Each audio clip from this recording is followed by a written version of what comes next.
Hello friends, कैसे हैं आप सब। Welcome back to my YouTube channel. तो एक बार फिर से मेरे कश्मीर के ब्लॉग में आपका स्वागत है। और आज हम जा रहे हैं कहाँ कहाँ, कुछ गैस कीजिए। जी हाँ, इतना सब कुछ होने के बाद आज हमारा लोकल का दिन था। ये बात तो यह है कि मैं ये बताना चाहूंगी कि मेरी एक कश्मीर सीरीज चल रही है, जिसमें कि मैं पर डे आपको कुछ ना कुछ, मतलब मेरा 5 डेज का जो ट्रिप था, मैं उसमें आपको ये बता रही हूँ कि हमें अपना पूरा ट्रिप कैसे मैनेज करना चाहिए कि हम पूरी चीजें कवर भी कर लें और जो मेन पार्ट है वो हमारे ना छूटे। तो उसी सीरीज में आगे चलते हुए आज हमारा है शिकारा के बाद, यानी कि लोकल का हमने शिकारा किया है, शंकराचार्य टेम्पल किया है, और उसके साथ एक दिन हमने किया था क्या क्या, हाँ, एक्वा फ्लोटिंग वर्ल्ड किया था, यानी कि जो वहाँ पे बच्चों का यानी कि वाटर एक्टिविटी था। तो उसी सीरीज में आज हम जा रहे हैं मुगल गार्डन। तो मुगल गार्डन जाने से पहले मैं आज क्या गेटअप लेने वाली हूँ, पहले मैं थोड़ा सा वो देख लेते हैं। तो जल्दी जल्दी चलिए मेरे साथ रेडी होते हैं। और मुझे आज ड्रेस डालना है, वो मैं आपको दिखा देती हूँ। मैं ये ड्रेस कैरी करने वाली हूँ, लेकिन मैं चाहती हूँ कि मैं 2 ड्रेस कैरी करूँ। तो किस तरह से पहनने वाली हूँ वो हैक्स मैं आपको बताने वाली हूँ कि मैं पहले क्या पहनने वाली हूँ, फिर वहाँ पे कैसे चेंज होगा। तो वो सब मेरे साथ बने रहेंगे। तो मुझे करना है, एक साड़ी कैरी करना है, तो इसलिए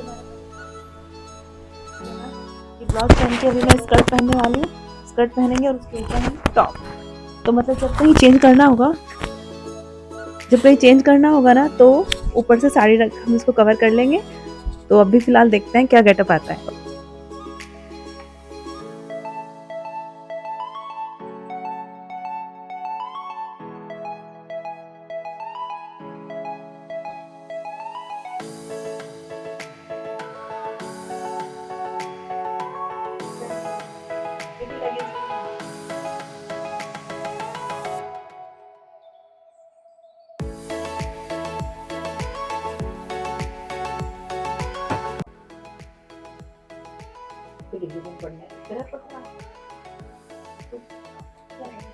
तो ये ड्रेस मैंने पहन तो ली थी, लेकिन इसमें क्या हुआ ना, साइड में ना शायद कुछ सिलाई छूटा हुआ था, मेरा ध्यान तो गया नहीं।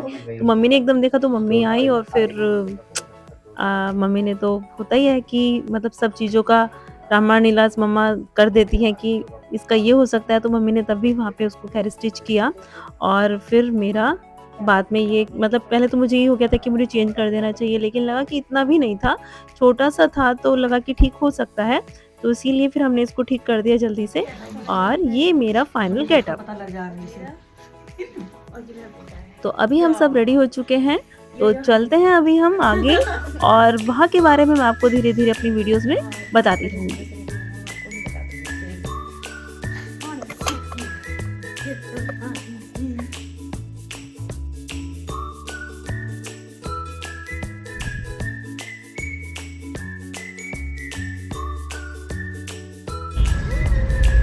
लाल चौक, शालीमार, यहाँ से भी दिखा रहा है सब, वो आगे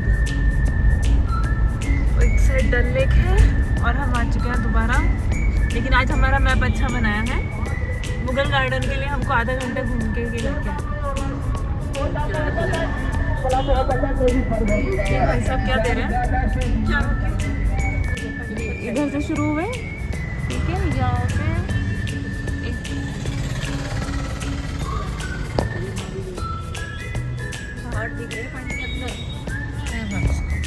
आज पहली बार तो हमारे साथ इतना ज़्यादा प्रॉब्लम हुआ ना, क्योंकि आज था ईद, और ईद के यहाँ पे 2 दिन पहले से ही तो मतलब मार्केट थोड़ा क्लोज चल रहा था, और आज तो मेन था।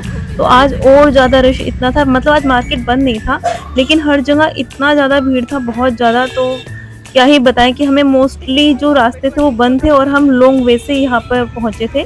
तो पहुँचने के बाद जैसे ही हम मेन गेट पे आए हैं, भाई साहब यहाँ पे टिकट की इतनी ज़्यादा लाइन लगी हुई थी ना, मतलब हम सोच रहे थे कि इतना ज़्यादा क्राउड, वो कि शायद हमने गलत ही ये दिन सेलेक्ट कर लिए थे कि हमें आना था। बट क्या करें कि मतलब छुट्टी जिस तरह से मैनेज हुआ उस तरह से अरेंज हमने करके आए थे।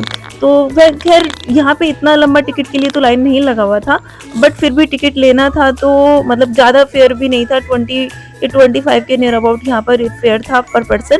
तो उसके बाद हमने जल्दी से टिकट लेके अंदर एंट्री की है, और अंदर आते ही मतलब ये बाहर से जो इसका, जो मैं एक बात बताऊं कि जैसे बाहर से ये था ना, एक नॉर्मल सी वॉल इन्होंने खड़ी की हुई थी, और एक पुराना सा दरवाज़ा, मतलब एक जो शाही वो चीज़ दिखाई दे रही थी, बट मैं चाह रही थी देख के, मुझे लगा ना कि अंदर से इतना सुंदर है, लेकिन बाहर से इन्होंने किस तरह से कुछ भी कवर नहीं किया हुआ है, ना ही कुछ उसका कुछ इतना अच्छा एक अट्रैक्शन बनाया हुआ है कि मेन गेट से बहुत अच्छा कुछ अट्रैक्शन होगा, ऐसा कुछ भी नहीं था।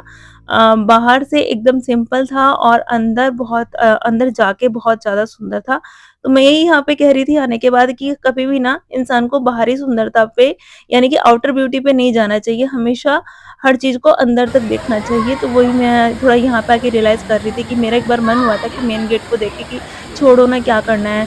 बट जैसे ही हम अंदर आए ना, तो अंदर आके मन इतना खुश हो गया था बहुत ही, और हमने यहाँ पे हर चीज़ को एन्जॉय किया है। मतलब जहाँ पे भी हमें जो चीज़ दिखाई दे रही थी, हमने उसके हर कॉर्नर को बहुत अच्छे से एन्जॉय किया है। तो चलिए अभी हम थोड़ा-सा यहाँ के बारे में बात करते हैं।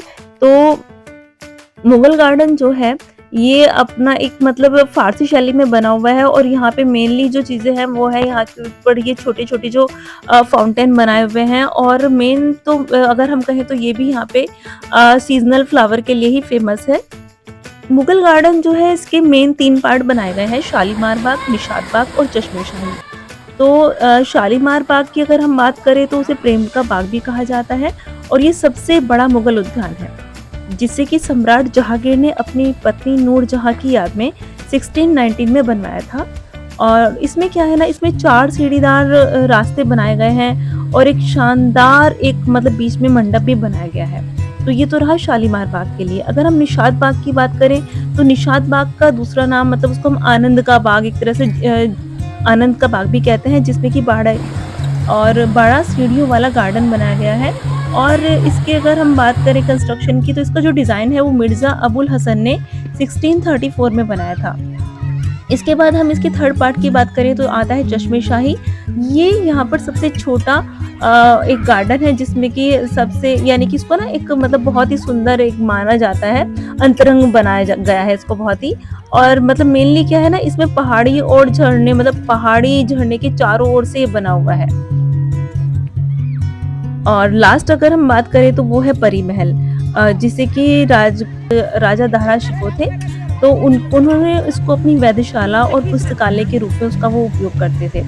तो यही है, और मेनली तो यही है कि मुगल गार्डन जो है, मेनली यहाँ पर जो ये इस तरह की सीढ़ीदार ये संरचनाएँ बनाई गई हैं, पानी के जो फ्लो हैं ये हमें पता ही नहीं चल रहे हैं कि किधर से कैसे आ रहा है ये, और बहुत ही अच्छे तरीके से इन लोगों ने यहाँ पे बनाया है। तो मतलब वास्तुशैली का एक सुंदर नमूना जो हमें यहाँ पर देखने को मिला है, अद्भुत है। मतलब इतनी सुंदरता दिल्ली में हमें कहीं नहीं मिलेगा, नोएडा में कहीं नहीं मिलेगा, जितना एरिया में इसको फैला के बनाया गया है, वाक़ई में ही लाजवाब है। तो कश्मीर की जो सुंदरता है वो केवल एक जगह पे नहीं हम बोल सकते हैं कि केवल शिकारा लेक में उसकी सुंदरता है। आप जहाँ-जहाँ जाएँगे, चाहे वो ट्यूलिप गार्डन हो, शिकारा लेक हो, या फिर ये मुगल गार्डन हो, कुछ भी हो, सबको मिलाकर जो एक बना है कश्मीर, यानी कि कश्मीर के हर कोने में सुंदरता है। यहाँ के लोगों में, यहाँ की बनावट में बहुत ही ज़्यादा आपको एक नेचुरलिटी जो मिलती है, वो सब यहाँ देखने को मिलेगी। तो मैं कहूँगी कि जब भी आप कश्मीर आएँ तो मुगल गार्डन को भी अपनी बकेट लिस्ट में ज़रूर रखें, और आपको जो भी यहाँ के बारे में देखना है, कुछ भी अगर आपको चाहिए, मतलब किसी भी ब्लॉग के बारे में, यानी कि शिकारा के बारे में, ट्यूलिप गार्डन के बारे में, मैंने सब ब्लॉग अपने इस चैनल पे डाले हैं। तो अगर आप मेरे ब्लॉग में नए हैं तो प्लीज़ मेरे चैनल को सब्सक्राइब करना ना भूलें, और अगर मेरी वीडियोज़ आपको अच्छी लगी हैं तो उन्हें लाइक और शेयर ज़रूर करें। साड़ी पहन के आता है। यहाँ मेरा साड़ी का मैंने इसलिए था ना, क्योंकि मैंने ना जो अपना गेटअप लिया था, मैंने आपको स्टार्टिंग में बताया कि मैंने उस तरह से लिया था कि मैं साड़ी डाल पाऊँ, पर आज ईद था तो इस वजह से मैं वो चीज़ नहीं कर पाई। और मतलब अजीब लग रहा था कि कहीं भी अगर मतलब ऐसा चेंजिंग रूम भी मुझे नहीं मिला, और ऐसा माहौल भी नहीं मिला कि मैं साड़ी चेंज कर सकूँ, तो इसलिए मैंने की ही नहीं।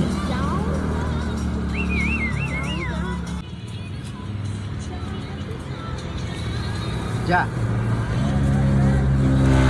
तो यहाँ मेरी हो रही है केशुओं की और मेरी रील्स बनाने की मस्ती, और इसी मस्ती को पूरा करते हुए हम आगे बढ़े और हाँ, ये चीज़ तो है, देखिए यहाँ पे क्या होता है ना कि शिकारा लेक तो आपको पता ही है, ये चीज़ मैं बता भी चुकी हूँ कि शिकारा लेक सिर्फ़ शिकारा मतलब कि घूमने के लिए नहीं है, यहाँ पे लोग ना मछली पकड़ने के लिए भी, यानी कि इसका जो यूज़ है वो यहाँ पे मछलियाँ भी होती हैं, उसको खाने के लिए भी यूज़ करते हैं। तो एक तरह से यहाँ के लोगों के लिए एक अर्निंग का साधन भी है और पेट भरने का साधन भी है।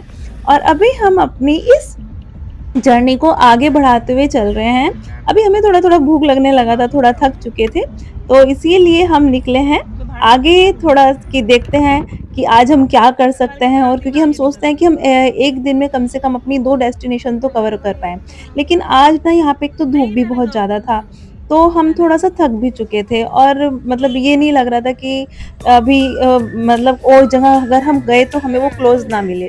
तो इसीलिए हमने थोड़ा रिस्क नहीं लिया और हम निकल चुके हैं मार्केट के लिए। तो आज हमें आते-आते हो चुकी थी शाम, और ये जो शाम का नज़ारा हमने देखा है ना शिकारा लेक का, भाई सच में ये इतना सुंदर था, मतलब मैं क्या ही बताऊँ। ये छोटे-छोटे घर यहाँ पे वुडन में मतलब हाउस बोट जो थे बहुत ही सुंदर लग रहे थे, यानी कि अगर आप कभी भी जाएँ, तो मैं चाहूँगी कि आप लोग मॉर्निंग में भी और ये जो इवनिंग का टाइम होता है, यहाँ पे भी इस टाइम पे भी आपको शिकारा एक बार तो ज़रूर करना चाहिए। क्योंकि ना देखिए पता है क्या होता है कि एक तो सुबह का जो है वो चलिए ठीक है, फ़ोटोज़ और वीडियोज़ के लिए बहुत अच्छा है, लेकिन इवनिंग में जो एन्जॉय करने का जो एक आपको नज़ारा दिखाई देगा ना, वो इस टाइम का जो एक शांति और चारों साइड की जो लाइटें, रंग-बिरंगी लाइटें जली हुई थी। सच में हम कॉर्नर पे थे यहाँ पे साइड में, हमें तभी इतना अच्छा लग रहा था। तो मतलब लेकिन अब क्या था ना, हम थक तो चुके थे, तो इसलिए हमने शिकारा तो नहीं किया, बट हमने यहाँ पे खड़े होके ख़ैर अपनी फ़ोटोज़, वीडियोज़ बहुत लिए, और इस मोमेंट को मैंने बहुत अच्छे से कैप्चर किया है। मतलब मेरा बड़ा मन था, बट मैं नहीं कर पाई, तो नेक्स्ट टाइम मैं ज़रूर करने वाली हूँ। मैं जब भी नेक्स्ट टाइम आऊँगी तो वो मुझे ज़रूर करना है कि इवनिंग में मुझे शिकारा पक्का करना है। तो अभी फ़िलहाल हमने यहाँ पे एक रेस्टोरेंट था, उसमें हमने खाना वगैरह खाया और अपनी यहाँ पे कुछ फ़ोटोज़ और वीडियोज़ क्लिक की। फ़ोटोज़ ही किए थे, क्योंकि यार शाम तक आते-आते ना इतना नहीं हो पाता है कि भई मैं यहाँ पे भी शूट करना शुरू कर दूँ। तो जितना मुझसे होता है मैं उतना करती हूँ। तो फैमिली के साथ एन्जॉय करते हुए आगे बढ़ते हैं हमारे, यानी कि अब हमारी नेक्स्ट डेस्टिनेशन क्या रहने वाली है, ये मैं आपको बहुत जल्दी बताने वाली हूँ। तो इसके लिए आपको क्या करना पड़ेगा ना, थोड़ा-सा मेरा वेट करना पड़ेगा मेरे ब्लॉग का। तो देखिए क्योंकि क्या है ना, मुझे थोड़ा-सा मैनेज करना पड़ता है घर का, बाहर का सब काम, और इसलिए मेरा आपके लिए एक मतलब वीक में 1 ब्लॉग तो मैं डाल ही सकती हूँ। तो मैं ये धीरे-धीरे करके अपनी सीरीज़ कश्मीर की जो मेरी सीरीज़ है मैं पूरी करने जा रही हूँ। तो धीरे-धीरे आप मेरे साथ आप बने रहिए मेरे ब्लॉग में, और इसके लिए क्या करना है, आपको मेरे चैनल को सब्सक्राइब करना है, और मेरी वीडियोज़ अगर आपको अच्छी लगती हैं तो प्लीज़ उन्हें लाइक और शेयर ज़रूर करें। और मतलब मुझे इसी तरह की वीडियो बनाने के लिए तो प्लीज़ आपको मोटिवेट करना पड़ेगा। तो इसके लिए प्लीज़ मुझे कमेंट ज़रूर करें। Okay, thank you so much. Bye bye.